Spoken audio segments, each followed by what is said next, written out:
The big game is fast approaching, but wait, you still haven't got your tickets. You've spent hours searching, but you're still confused about ticket prices. Time to stop searching. Visit ticketcompare.com. We compare ticket prices for all the popular leagues and tournaments for you. We work only with the most trustworthy sites, so you can have peace of mind when buying your tickets. Compare prices, buy tickets, get to the game. Ticketcompare.com. Buying tickets made simple.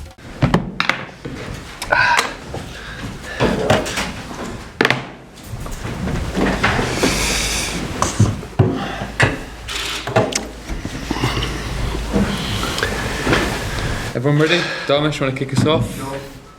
Thank you. Good afternoon, David. Afternoon. Can we just start off with team news? What's the latest ahead tomorrow? Well, unfortunately, we lost Winston Reid and Sam Byron in the game last week. Both of them, well, Winston we think will be out for the rest of the season, and Sam Byron, we are just waiting on a decision from the surgeon at the moment, but it doesn't look great either. So that's disappointing because Sam's obviously just back from injury, as is Winston Reid. But they both took the injuries in the game. But I think after that, we're hoping that Angelo's trained this week. His was an illness. Ginge we're still monitoring. But everything going well, hopefully they'll be fit.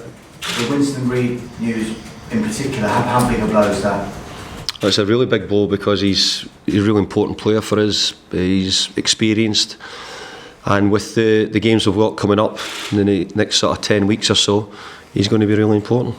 You weren't happy with that defeat to Swansea. I heard you called it the worst performance under your managership since you arrived here.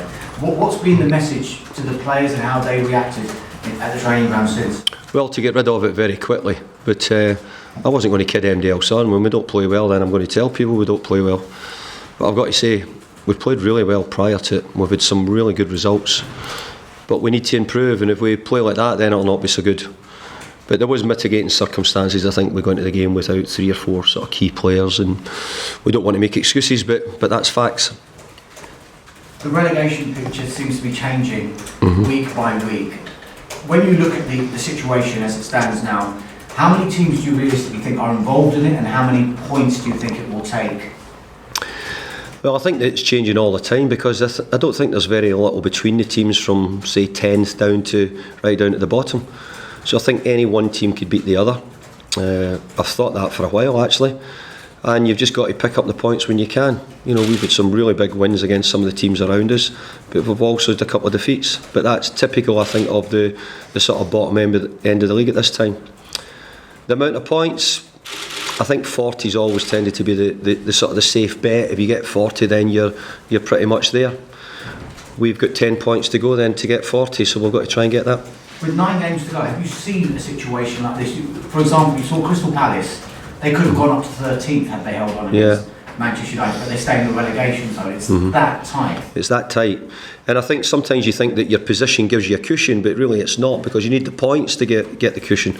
So we're all fighting really hard for points, and you can see it. It's competitive. The teams are all doing everything they can to make sure they stay up. Just given how hard it is, in particular this season, how would you rank it in your managerial career if you were to keep West Ham up? Would it be up there? Well, apart from last year, I don't think I've really been involved too much at the bottom end of the table. Maybe the odd year at Everton, but overall, mainly working higher up.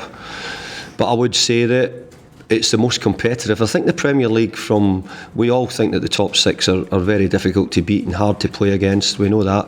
But I think from anywhere down, then, you know, I think on their day, MD could beat MD else, and it's made the Premiership very competitive. And I think it's going to be tight. I think it's probably going to go to the last day for many teams. You mentioned those 40 points. Your opponents tomorrow actually reached that 40-point target last week. Yeah. Do you think perhaps, in a way, it might be the best time to play Burnley? I don't think there's any really good time to play any Premier League team, because you just never know when they're in a good spell or a bad spell. They've had a really good victory last week, which they'll be buoyant by. But as well as that, you know, we've had good results at our stadium, and we're going to have to try and make that count. We've got 6 games remaining at home this season, and we think that in those 6 games we can accumulate enough points to stay in the Premier League. So tomorrow's the first of them. You know, the players know exactly what's required of them, what we need to do. So I'm more interested in the points we get than the points that Burnley have got. After tomorrow, there's a bit of a break. You've got 3 weeks Yeah. until your next game. What will you do during that time? Well, we've got a week off next week, and then we've got 2 weeks in international break where we've got quite a lot of players on international break, so they'll go away. And we'll be training. We've taken a friendly game against Dagenham and Redbridge, who've asked for some help financially, and we'll play them in a game. And I think it's quite a good thing because we don't play for 3 weeks, so we'll enjoy that. And any plans to go away? Maybe get away? Yeah. We'll see how things go, and we'll make some plans to get away in the next few days, hopefully. Just on the time that you have off, you've come in obviously in November. You probably haven't had this much time with your team, given all the games, without a game. How beneficial could that be for you? Well, we've had a little bit. We had a week or so off about 2 weeks ago, and we got a bit of time with the players. But I think more importantly, I think that the players have had a long period of play, right from really the 1st of July to now. So, they need a bit of recovery time. Since I've been here, I've got to say the players have done great for me. We've had a few downs, but in the main they've been very good. So hopefully we'll try and make sure that the players are well recovered and ready for the next game, which after Burnley isn't for 3 weeks till against Southampton. There is talk of going away warm weather training. Is that the case? It's a possibility, yeah.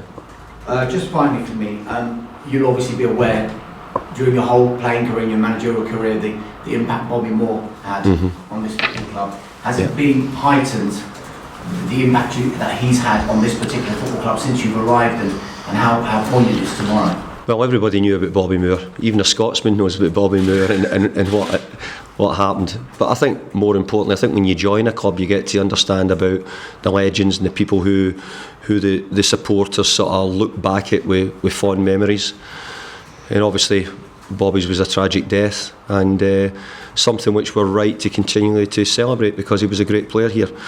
There'll be a lot of the young people at West Ham supporters and a lot of the new supporters that come to the stadium now maybe never had the chance to see Bobby Moore, so they need to be reminded from the older ones. But I think also just to remember the great players who've played for this club as well. Thank you. Cheers. Emma?